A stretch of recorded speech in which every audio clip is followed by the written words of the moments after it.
Hi, good Wednesday morning, late Wednesday morning, Wednesday, April 10th. My name is Deanne Battle, and this is the Composite. We're in season 3 here, episode 8. So I hope everyone is well, and, thanks to anybody who's had an opportunity to watch any of my broadcast or any of the playbacks. So yesterday, I did like a quick ad for today's episode. So just quick update about that. I'm feeling a little bit better. I did my PSA/announcement to let you know I would be here today. And then I listened to REM for like an hour. So I guess that was helpful. I didn't realize how into REM I was, but I am. I have the old CDs and stuff like that, but it just like, I just revealed a lot about myself, and I'm feeling like shiny, happy people will help me a little bit. It did. So anywho, today, what are our topics, right? Being a talk show and all. One of them will include hard news today. I do want to look at some stories, right? I do want to be an informed and engaged citizen on this rock that I call home. Other things. I don't know if this is necessarily a topic, but this is just something that I was thinking about before I hopped on. RFK Jr., I want to be sensitive if he had like a tracheotomy or any sort of illness. Oh, sorry, the connection went out for a second. Just a second. Let me take care of that now because in past episodes when the Wi-Fi is wobbly, I lose content. In just a second. Okay, so the connection should be a little bit better now. My apologies. So as I was saying, RFK Jr., he's a third-party candidate. I've seen him on 3 different, podcasts on YouTube and stuff like that because I'm considering my third-party options. I don't support our international efforts overseas in the Middle East and, in Ukraine right now. I think those need to change course. I'm understating things, but, I'm not I haven't committed to anybody per se. But, I always try to watch debates and stuff.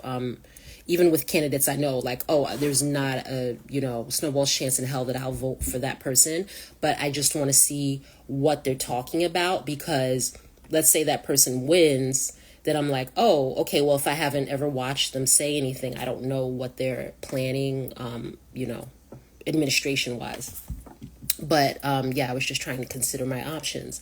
But the thing about RFK Jr. is that, I think I've seen him speak a total of 10 times. Like I said, some of them were their extended interviews or some of them were just quick CNN, flybys. But I don't understand a lot of what he's saying because of the warbling of his voice. And I don't know if that's just his voice or if he's had an illness or something. So if he's had an illness, my apologies, but it's just, I can't imagine someone for 4 years. I literally don't understand what the fuck you're saying. I would have to put on closed captioning. And I pride myself on different accents or different speaking patterns that I can understand people. There's just something about the quality of his voice, the literal quality of his voice. I miss 50% of what he says. And I've noticed that no one has addressed this whatsoever. But it can't just be a Deanne thing. Well, the stuff I was talking about yesterday, a lot of that was just a Deanne thing. But this, I'm like, what? It'll just be like this. And I'm just like, oh, shit. I'm not trying to clown. I want to take the guy seriously, right? If he's potentially might run our country. But damn, this is a rough election season. That's why I haven't been talking about it. What is there to talk about, right? The Democrats wouldn't allow you to debate The Republicans, I guess, kind of had debates, but then the main person didn't come to any of them. I mean, it's just, this is a sham at this point. I didn't expect to say that, but that's how I feel. And so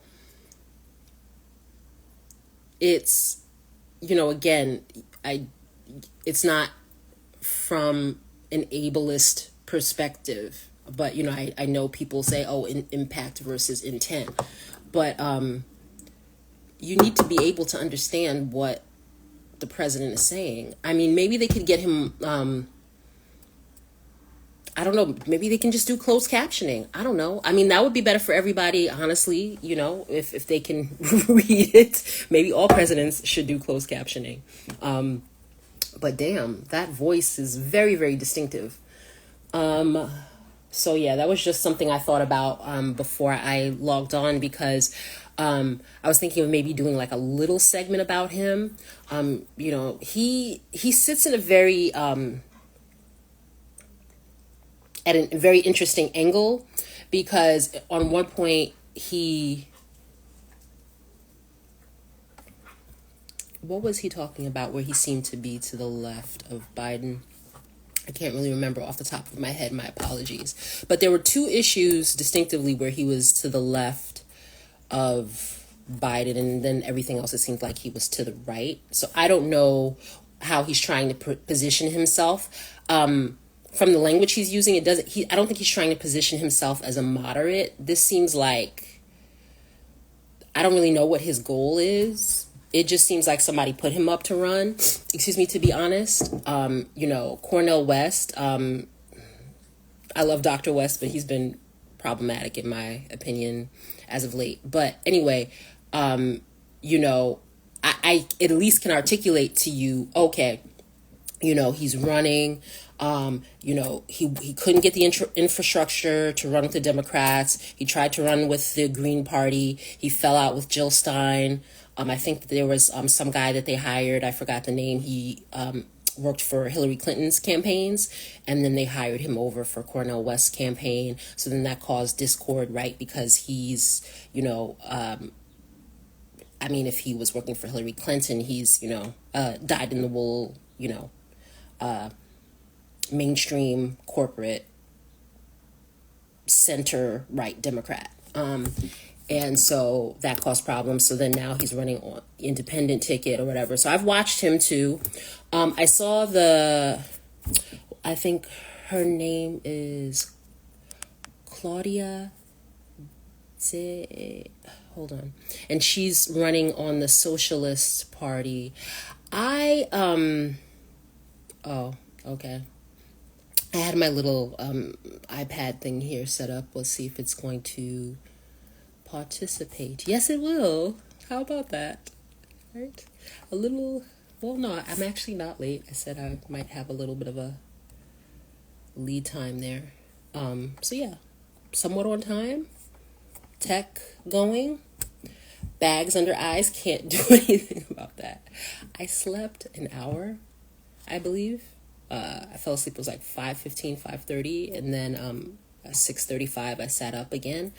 It's just this transition into spring with the eclipse and everything. To be fair, it's very easy for my sleep schedule to get off. I don't actually have a very strong, pattern, which makes it hard to, fall asleep at night or wake up in the morning and stuff like that. I'm better about waking up in the morning now, but falling asleep is still a problem. And so we'll go through these cycles of, it would be fine, let's say for 3 or 4 months, and then fall asleep later and later and later. And then eventually, after a week of falling asleep later and later and later, then I'd end up having to pull an all-nighter, because it would be like, oh, I have to wake up in an hour. So I'm not going to try to go to sleep. I have to wake up in an hour. So then you're up that 24 hours, and then I crash out, and then I'm able to reset. But I don't know how to,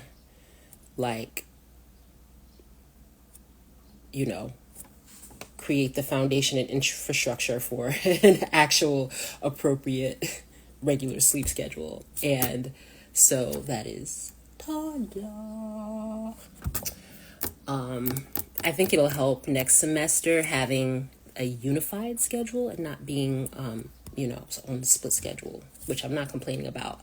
I like it here and here, but here and here is, I think it's backing me up a little bit. All right, so enough of that.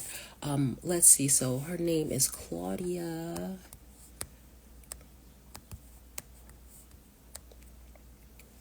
And I think I know it, but I don't want to say it because it's similar to my friend's name. And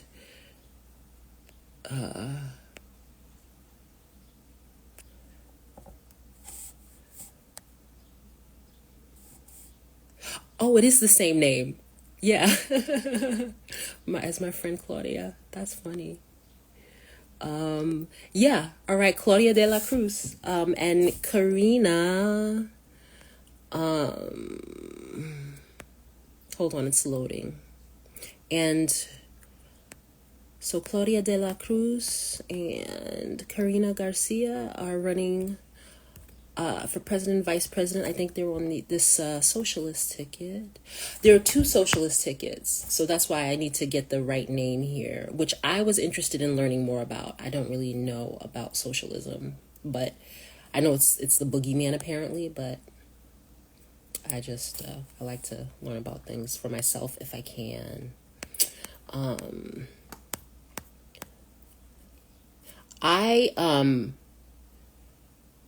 appreciated their platform. I watched them in a debate, actually. I appreciated their platform, but it just doesn't seem like either of the socialist tickets are going to be able to have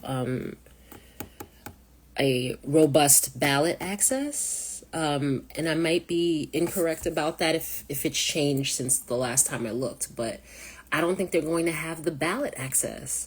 So we just have we had candidates that weren't going to be able to technically run because they weren't going to be able to even be on the ballots. So like I said, I wanted to maybe chat a little bit more about per RFK Jr., but I just kind of feel like this is not, it feels like we're cosplaying an election. This does not feel legitimate at all.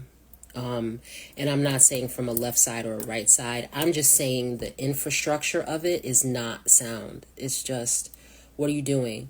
You keep trying to change the primary runoffs. There's all this gerrymandering that are going on in the districts at the municipal level. Like I said, unserious candidates like Vivek Ramaswamy. I don't know if any of you heard, he went on the Breakfast Club, and Teslin Figaro, she demolished him. It is funny because he is, based on his, resume, excuse me. He is a highly accomplished person, but I was wondering how smart he was, because it's just like, if somebody handed my ass to me that badly, I would have paused. Like I paused on my show last week. It would have been just 2 or 3 days where it's like, oh, where's Deanne? It's like, she's looking for her face so she can pick it up off the floor and then, regroup and then go back out there. But he was totally unfazed. That's the kind of self-confidence that I need of a clownish presidential candidate that is running for clout. So a clout clown that doesn't, know when to quit when he's ahead. Well, at least in that interview, he did quit in general. But yeah, he shouldn't. Unserious. And then Marianne Williamson. Oh my God. I regret the time that I spent watching Marianne Williamson say anything. She did have certain elements of her platform that I agreed with, but you gotta admit that lady was kooky. Just like And not in the way the media tried to portray it, right? Because they are, I'm sorry that I'm moving this. Hopefully I'm not giving anybody seasickness. Okay. So this is not the sexy angle. I don't like that. Oh well. Anywho, so she is kooky, but not the way, you know, the media portrayed it. It would be like, she like snuck it in there. Let me see if I can do like a Marianne Williamson impression. So like if you're sitting there and she's on her Zoom and you're talking, and let's say she asks about, let's say universal childcare. And it's just like, well, yes, you know, we need universal childcare, and, you know, working families should have access, you know, and it's just, we've got this country and they're, you know, trying to take women's rights away to, you know, decide how they start their families. But yet, if they start a family, you don't have support for them, right? Well, what type of America is that? And then it'll be like, you know, and if we have the children wear green shoes, this will help us save the environment, right? Now, she hasn't said anything that wild, but that's the setup for the type of thing she does. Like, she'll be talking for 5 or 10 minutes. Like, I'm like, yeah. And then she'll throw one thing in there and she'll just be like, well, just if we have, you know, raccoons in the national parks, maybe that they'll be able to, you know, eat away the debris of the rotted logs and then help us from having forest fires. I think that is a good way for us to proceed on the environment. And she'll just, so she doesn't have like different modes. She has just this one mode. And so if you're listening to her, and she sounds very lovely, she sounds a little bit like my kindergarten teacher, Mrs. Birdcart, when she used to read to us and we eat graham crackers and drink milk. So Marianne Williamson is Mrs. Birdcart. And so you're listening to her and she's just like, la, la, la, la, la, la, la. Jason, Chucky, Freddy. You're like, whoa. But she doesn't do it the way I did it, right? She does it still in the Mary Poppins way. So I've always been like, I'm most likely 95% chance never going to vote for her. But I mean, that's the way she's kooky, not the way the media tried to portray it, because I think that they were trying to like twist her quotes and anything. I'm like, you don't have to twist anything she's saying. She does it. She talks for 5 to 10 minutes, and then there's a sentence where you're like, oh, whoa, who is that? It's kind of like a combination of that one sentence. It's a combination of like a Jennifer Coolidge meets Melissa McCarthy, like in terms of so it's just like, oh, you go from Mary Poppins to Melissa McCarthy. Oh, okay. And that's what we're doing. And then that one sentence, and then she just moves on. And the thing is that these journalists right there, I think they're getting a little bit better, because they really honestly want everybody else gone, and they want this down to Biden and Trump. And so because of that, I think that they are getting more aggressive with the few people that are left.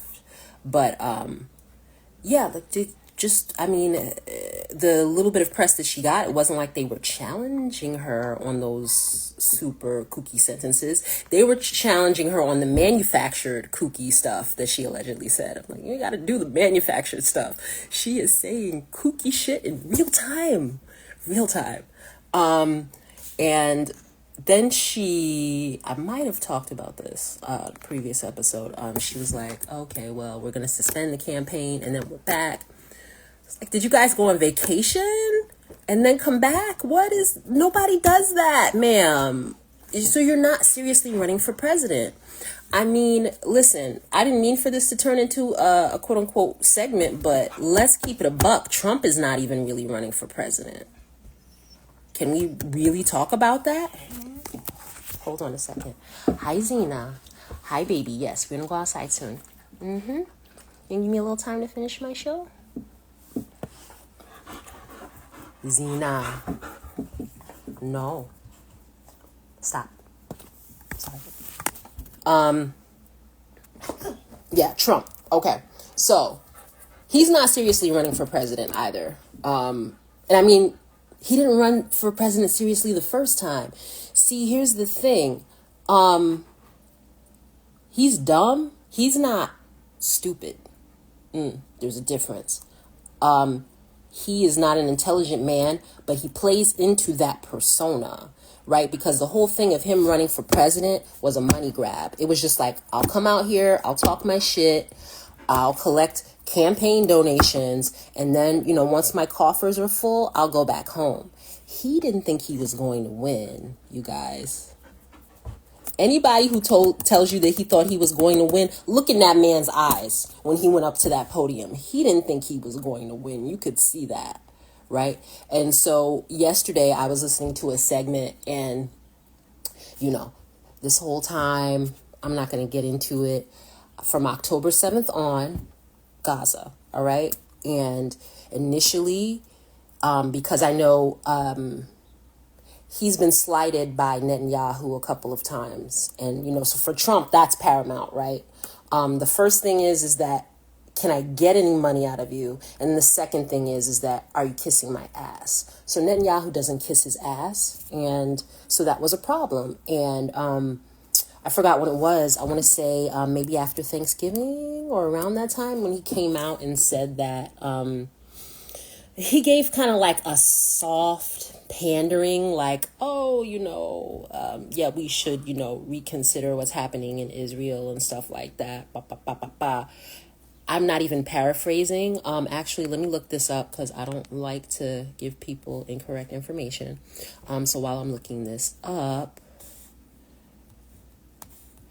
now, yesterday he comes out of his bag, because that's what he does. He comes out of his fucking bag. He comes out of his bag and says, this is the title, Jewish Americans who vote for Biden don't love Israel and should be spoken to.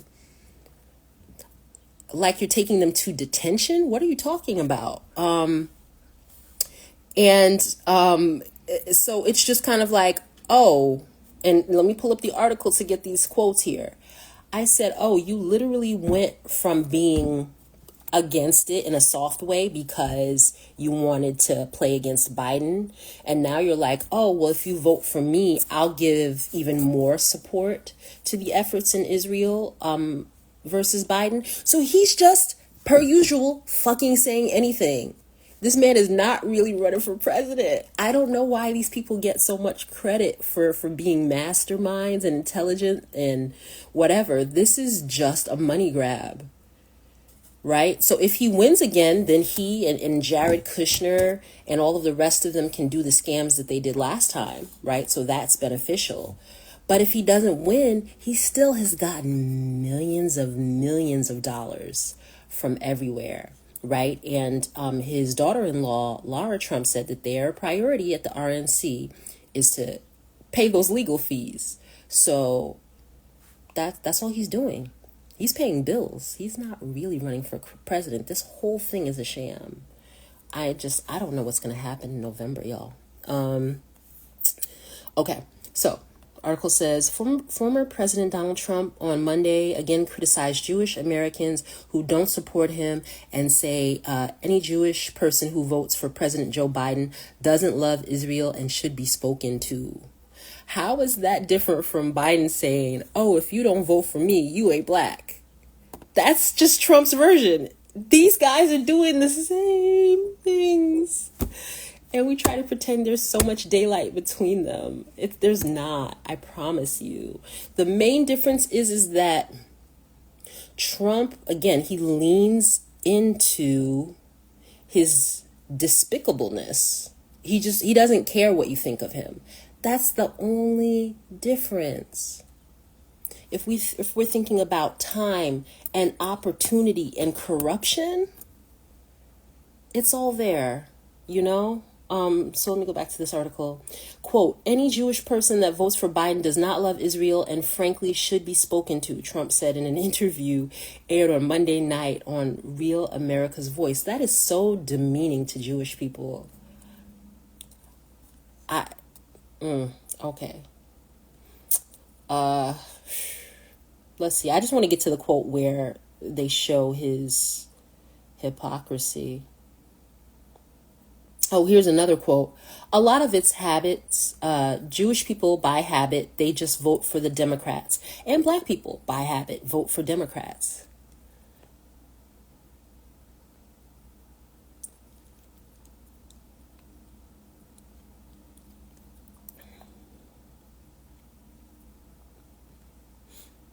And we won't even get into how anti-Semitic Trump is, but... Oh, see, and this is the thing too. The coverage even sucks. The initial story that I saw was on, I think, Young Turks on YouTube, but I just wanted the article where they could show, oh, this is interesting that he's saying he would do more for Israel because 2 or 3 months ago he said da da da da da. But that's a little bit much to ask from CNN. Oh well. All right, so anywho, that went a little longer than I thought, but I'm just so annoyed and disgusted. It's just like, we should have options, as we all know, but it's just, I don't know if anything can be done between now and November to at least give us a little bit more of, no, I don't know. They can't do anything. And I think Biden is going to lose. There are too many people unhappy with his administration. Some rightly, some wrongly. Like, I think some people, just because they are, further to the right, are just like, oh, this was terrible, that was terrible. No, everything hasn't been terrible, but super major things have been terrible. And, this was... I mean, frankly, he's proving why his other runs were not successful. For his poll numbers to be where they are, and he's not changing course. Okay, but you never know, because they all get money, whether they're left or right, or even some of these independents like that group No Labels. I don't know if they're running a candidate, but if they run a candidate, that's big donor money as well. But they all get money from the same people, so to a certain extent, it doesn't really matter what they tell us in a debate, right? Because they're all going to do the same thing. So that's where we are. Other things that I want to talk about. I was just about to pull up another article here. Well, I wanted to say I did finish the full season of The Walking Dead, The Ones Who Live. Best spinoff that I've seen. Now, I didn't see the one with the little kids because the premise seems stupid to me. I didn't watch that. I got a couple of seasons into Fear the Walking Dead. The Daryl one, I couldn't get past the first episode. I watched the Maggie and Negan one, but it was very contrived. Although they are good actors. Now, The Ones Who Live, that was a spinoff focusing on Rick and Michonne. And I wasn't really too into them as a couple for a very long time. But I will say that the way that the relationship plays is very sweet and refreshing, especially considering it's a show about killing zombies. Now, I initially, maybe I said this before. I'm sorry. I don't mean to repeat myself. But initially it was just kind of like, oh, you have two really strong people. You want to, maybe distribute that out, right? Because it's like, well, who's really in charge? Yeah. And then also too, for me, the main draw of that show over the course of time, because I initially stopped watching it season 7 and then I came back. But the long and the short of it is that the way they build their communities, that's the part I'm really there for. So I was just kind of like, okay, a whole show about them, which, I wanted more content from that universe, but at the same time, I was just kind of like, I don't know what this is going to be. And it's its own thing, actually. It is not tonally or anything wise. It's totally its own thing, which I give them credit for doing. I enjoyed it.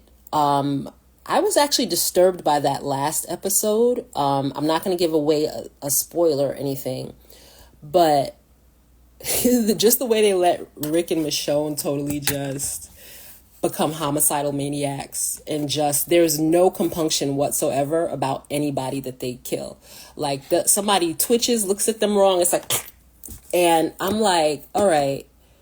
See, for me, the way season 6 ended, if they were to bring it back, I don't know if I'd watch it, because you're not the good guys. I mean, I think even when, they were killing other people before, it wasn't the sheer number.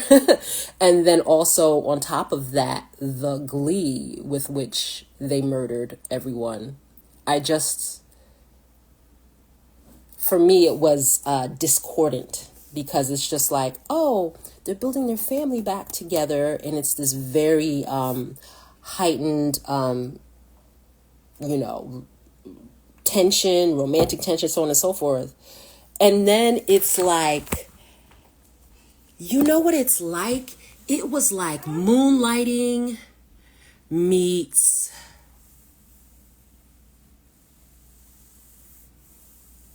It was like Moonlighting meets The Italian Job meets... I just forgot the third.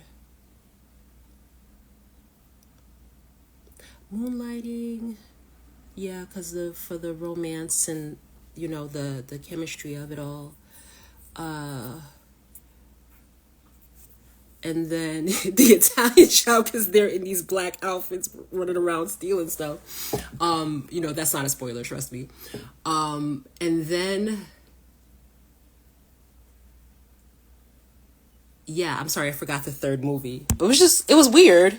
It was weird, not in a bad way. And, they wanted to, close it out. I don't think that they should revisit anything from The Walking Dead anymore. Because, again, like, the main things that I liked about it, right? Zombies and action. And then, how do you build family out of traumatized strangers? And they show you what that looks like, sometimes a little more believably than others. But they did what they needed to do with the material. If they did something, I would check. I would be pretty merciless. Like, if they did something else, I think I'd maybe do 15 minutes of an episode. And if something stupid happened, then just not watch it. Because it's just kind of like, when you have something that it's just like, okay, I'm dialed into this, I'm a fan of this, I've made community around this, like I used to at the time when the first Walking Dead show was on Mondays. We would talk about it at work and, make predictions and stuff like that. So it was fun. And I don't see what else are we going to get out of it, other than people are just like, oh no, we really love the actors, or we, really love the characters, and there's nothing else on Sunday. But yeah, I think they're done. And I think AMC needs more shows. But we'll see. They might try to bring it back. I think that they're going to bring the Daryl Dixon back. And as much as the actress that plays Carol, she's awesome, I'm not watching that at all. Like, because I watched the first episode, I'm like, okay, so bro is floating over to France. That's not a spoiler. It's in the trailer. I watched that episode. I'm like, no, I can't do this. So now how does Carol get over there? This doesn't make any sense to me. This is getting like, does she have like a Kawasaki or something like that? Is she like jet skiing across? Like, what is this going to be? It's just silly at this point. Yeah. I had a friend, she was like, oh, well, what other shows would you suggest? But I'm trying to get away from shows. I'm trying to get away from screen time. I need to rewire my synapses. I feel like and I've mentioned this before as well, like I was just more time on the internet. I'm less articulate. less on it, less intelligent, da da da da da. You know, I mean, I'm not a Luddite, so that's why I'm here. And it is a useful tool, but I'm not going to be investing in any shows for the next few months. I need to finish this book. But yeah, she was like, oh, well, what other shows? I couldn't think of any. What else is coming out? Oh, no, we did talk about Mary and George. So listen, what I'm going to do is I'll watch, I think, the first 1 or 2 episodes over the weekend, because I really love Julianne Moore's work, and I want to see what she does with this. I'm excited. I hope it's not like the Kate Winslet show, The Regime. I'm going to try it again because it's Kate Winslet, but that first episode, I fell asleep. And I didn't mean to fall asleep. It's one thing if you're like, oh, okay, I'll lay down and it'll fall. No, I was out.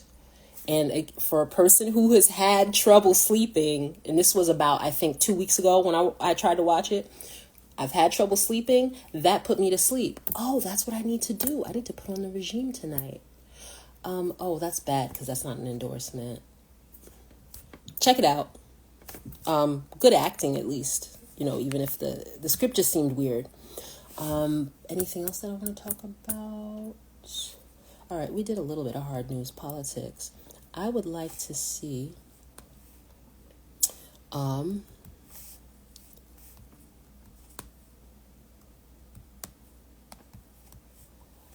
get an update on the migrant crisis and see. I know the government's not doing anything, but I'm kind of going through the motions with this because I'm just like, I am a middle-aged, civic-minded, tax-paying, hardworking American, and I have none of the accoutrements that go with that. So I'm just like, is this a real country? I don't know. Hold on a second. I want to address that.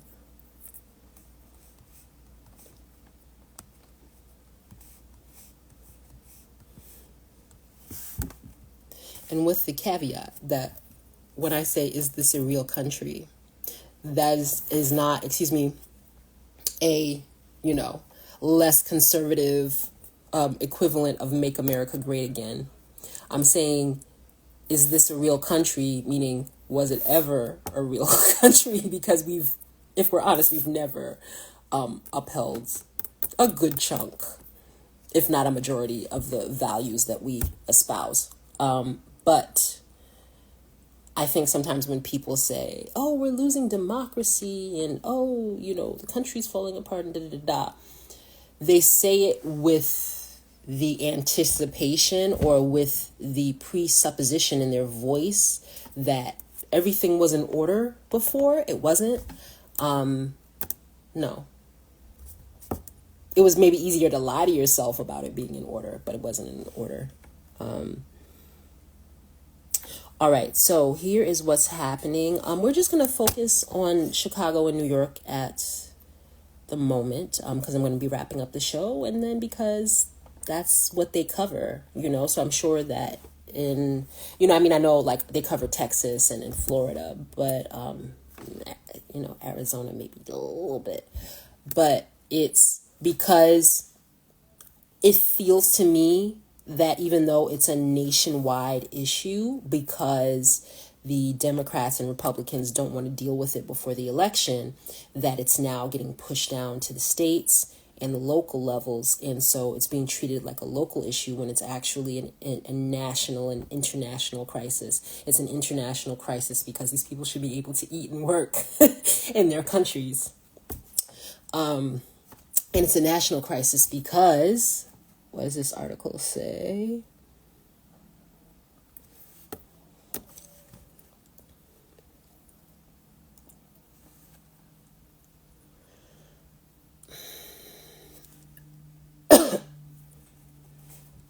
Oh, dang, are we not loading? Okay, so the story about Chicago, the one that I want to click on, is not loading, but it says in the title, it said, Chicago migrant crisis. Mayor Brandon Johnson wants city council to approve another $70 million for care of migrant aid. Right?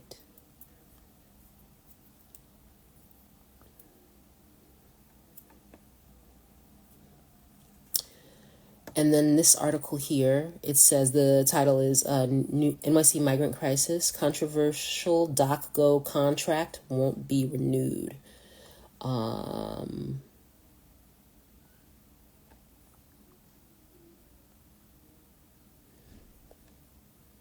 Okay, so I'm just skipping ahead to get you the crucials as I wrap up here. So DocGo was given a $432 million no-bid contract to care for asylum seekers. The company quickly faced accusations that ranged from wasting food as well as hiring unlicensed security guards and mistreating migrants, according to the New York Times. Yeah, so here's what's happening based on the title of the article about Chicago and just quickly, skimming through this here. They want to throw money at the issue, but there's a lot of, waste and corruption. So there's still really nothing happening, right? So you have, Chicago and New York residents who are poor and working class. They're being displaced and resources are being siphoned from them. And then the migrants aren't even getting everything that they need. You know what I mean? Like, why not just... There are at least 2 countries that I can think of that do not need as much money from us, in my opinion. I'm not going to say don't give them anything. I'm not a callous person, but can we help? Can we help folks here? Because like some people are just like, oh, like, just throw the migrants out. I'm like, well, I'm not. The way I feel about immigration generally is that, if you get here, you got to figure something out, I mean, I'm not like, oh, just any and everybody. But at the same point, I don't see myself as an arbiter of who, quote unquote, deserves to be in the United States or not. Right. I'm in full recognition that, this was not originally my land. Right. But I didn't choose to come here and I don't have any place else to go. So that is the, ethos that I'm bringing to immigration. So there are certain issues with it where I don't have a dog in the fight. But overall, I think we could be a more hospitable country and create more opportunities for people if we weren't constantly working with companies like DocGo that, have government contracts just to steal money, which probably came through one of Adam's friends or somebody in the administration's friend, right? So this is just siphoning money to his friends. The wars are siphoning money to defense contractors. And we're not siphoning money to the poor working class here. We're not siphoning money properly to migrants that need help. Are we doing business? See, again, is this a real country? Are we doing business? Goodness. All right. So enough of being, of beating a dead horse. What I am going to do is tomorrow, I want to read a couple of things to you. I've been coming across some really gorgeous quotes that have resonated with me that I've been, checking in with. And I wanted to share those, like I said, just to give us something different, right? Outside of the woes of internet culture and war and famine and disease, We will touch grass. We will, try to create moments of inspiration and connection. So this has been season 3, episode 8 of the Composite. I'm Deanne Battle, and thank you for joining me. We will be back tomorrow, sometime between 11:30 and 11:45 a.m. Take care.